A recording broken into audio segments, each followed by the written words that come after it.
Hey, salut tout le monde, c'est Francis Stark et bienvenue sur ma chaîne. Aujourd'hui, nous allons voir le petit épisode 14 de la saison 5 de My Hero Academia. Le gars, il prend tout à l'envers. My Hero Academia saison 5, épisode 14. C'est parti, mais avant toute chose, si tu arrives pour la première fois sur cette chaîne, sache que je fais aussi de l'unboxing figurines comme Dragon Ball, My Hero Academia et bien d'autres. T'as qu'à aller voir ma chaîne, enfin t'as qu'à aller voir mon mur sur YouTube pour savoir ce que je fais. Je fais aussi des réactions face aux annonces genre Ichiban Kuji ou d'autres annonces figurines. Et bien évidemment, les petites reviews des épisodes My Hero Academia en mode relax. Allez, la review commence, on se fait ça ensemble, c'est parti.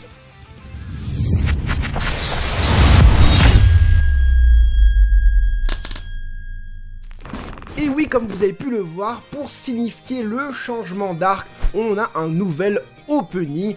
Moi j'aime bien cette petite opening, ça m'a fait du bien de changer un petit peu parce que l'ancien opening je le passais tout le temps, voilà. Je pense que celui-là je vais l'écouter, je pense même qu'il va finir dans ma playlist.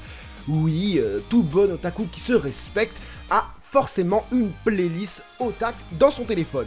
Vrai ou faux? On a donc l'appel de Dabi qui se méfie toujours de Hawks. Il s'appelle par téléphone pour avoir des nouvelles et Dabi lui laisse encore une petite chance pour pouvoir prouver qu'il fait bien partie, qu'il veut intégrer l'alliance des super vilains. Donc cette fois-ci, il lui dit de pas mettre le numéro 1. Alors je pense qu'ils veulent encore une fois qu'un héros se batte contre un brainless, mais que cette fois-ci, ce héros perde. Est-ce qu'il voudrait montrer à la population que les héros sont en train de couler et qu'il n'y a plus d'espoir depuis All Might? Ça pourrait faire écho à ce qu'on peut voir à la fin de l'épisode, je vous le dirai juste après. Ensuite, sur le plan d'après, on voit Hawks face à Best Genius. Enfin, il retrouve Best Genius. Alors je sais pas comment ça se fait que Best Genius l'a appelé pour qu'il arrive dans son appartement. Best Genius qui dit que il va revenir entre guillemets sur le devant de la scène, mais on voit à la fin du coup de cette conversation que Hawks sort la plume et il va forcément faire quelque chose avec lui,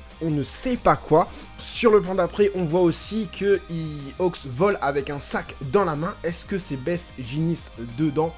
Honnêtement, j'y crois pas. Qu'est-ce qu'il a fait? Il dit en plus qu'il est allé loin. Alors qu'est-ce qu'il a fait? Je ne sais pas. Est-ce que il a découpé Best Genius, il l'a mis dans le sac, ou est-ce qu'il l'a assommé, il l'a mis dans le sac quand même?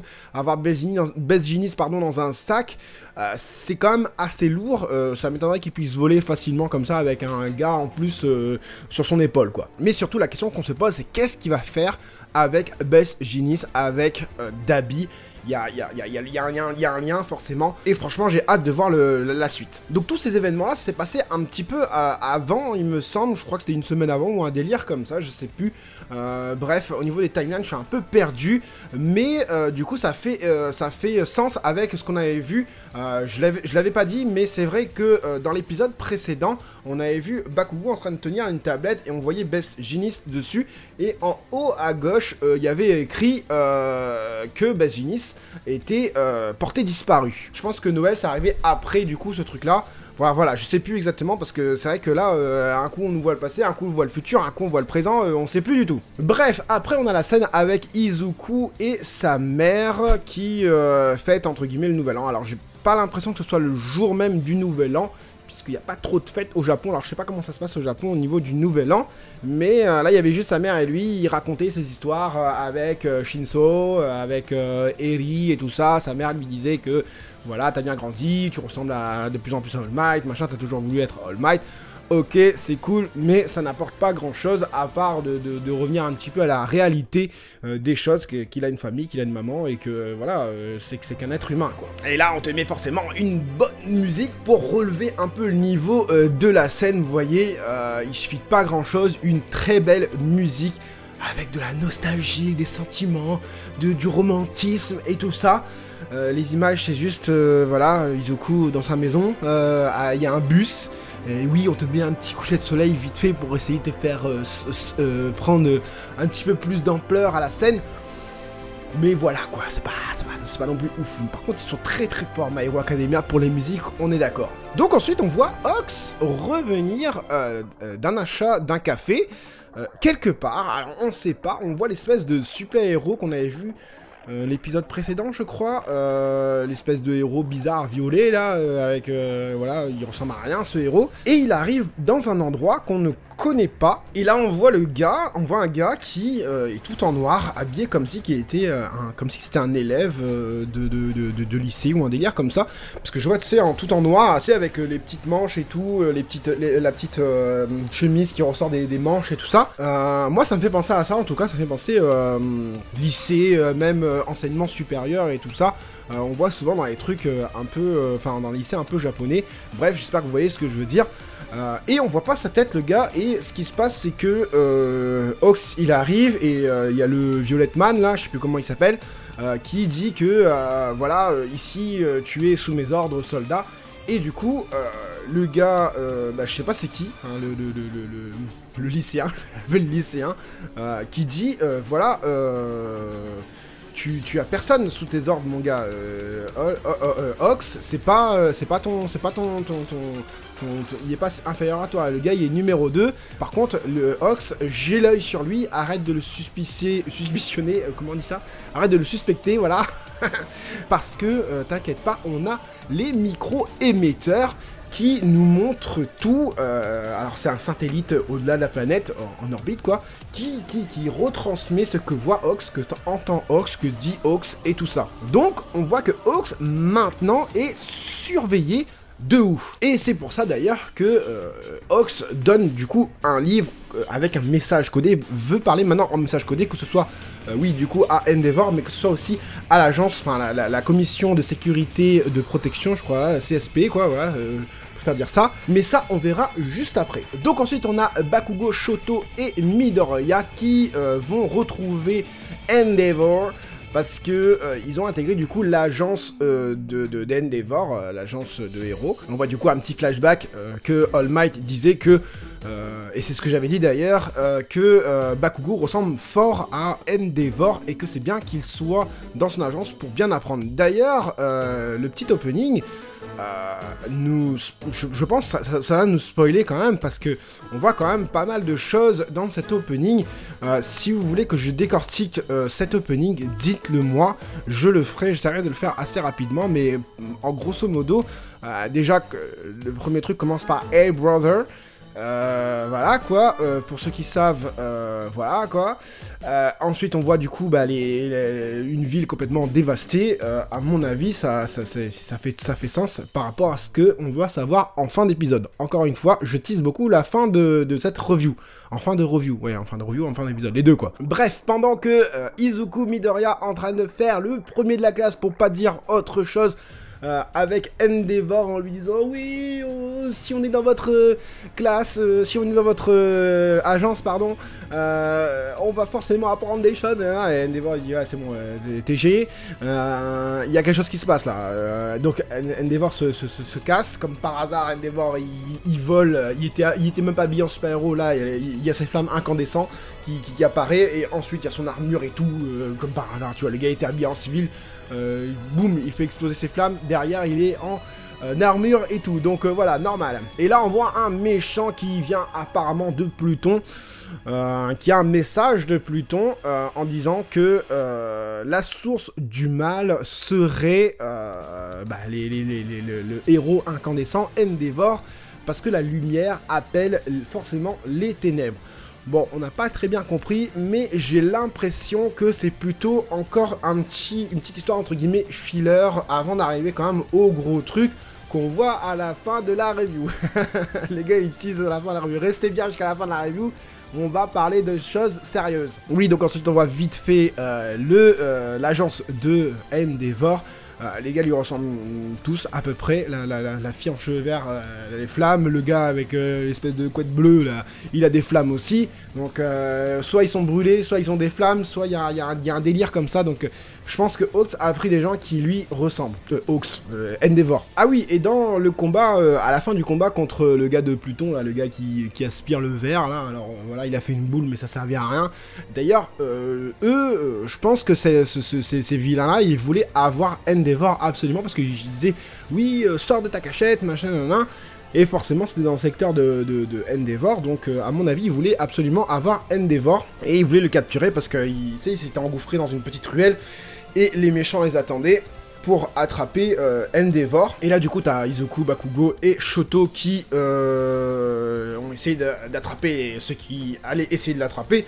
Mais Ox est arrivé à capturer tout le monde parce qu'il est trop rapide. Et par la même occasion, Ox a donné ce message codé à Endeavor.